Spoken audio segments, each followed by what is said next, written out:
Morning, it's Vijay here. Welcome to yet another episode of pre-market commentary.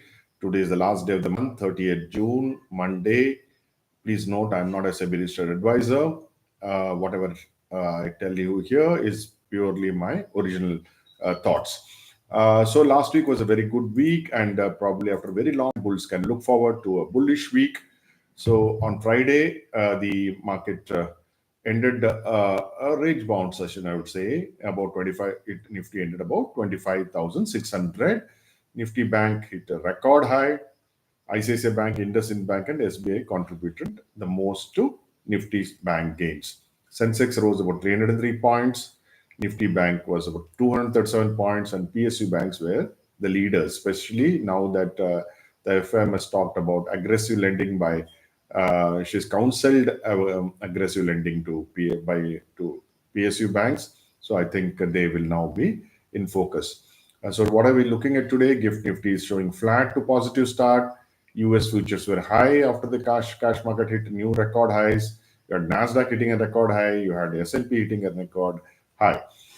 So Nvidia shares also went up 2%. Now it is the biggest stock in the world.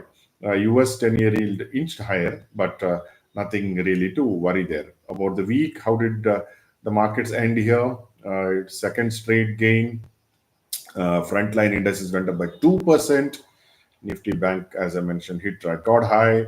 Broader market, however, outperformed with Nifty small cap gaining more than 4%. 40 of the 50 stocks were positive. So that was what happened last week.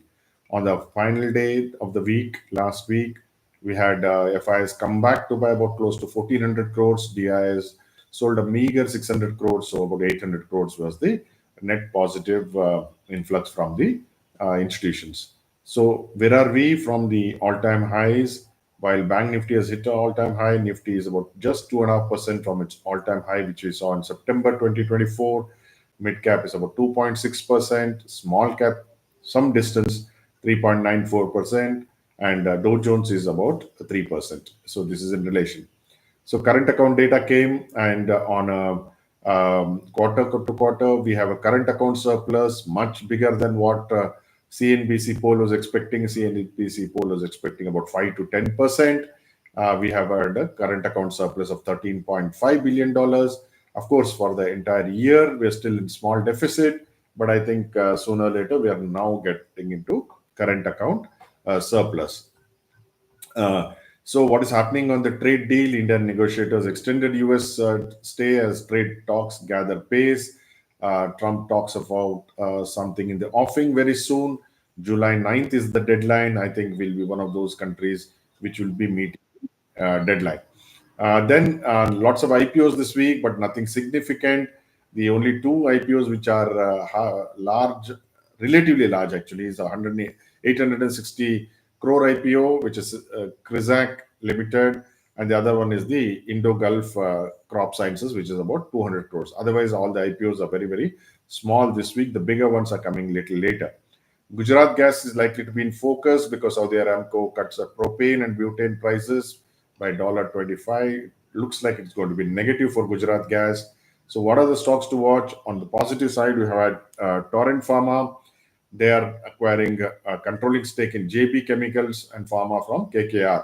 So you will see both of these stocks, in focus today, both Torrent as well as JB. BHL has won a large order, about 6,500 crores from Adani. That should be in focus. Titagarh Railway Systems also has won over 430 crore order.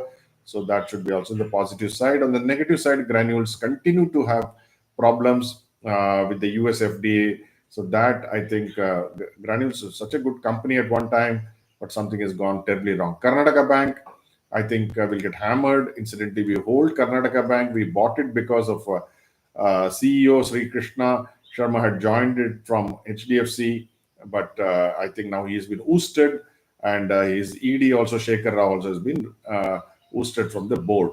So that doesn't augur well for the machinations of the board in Karnataka Bank. So we will have to suffer some losses there.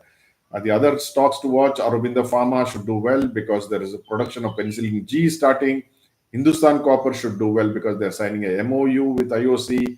regarding building, developing, and operating copper and critical mineral blocks across the value chain.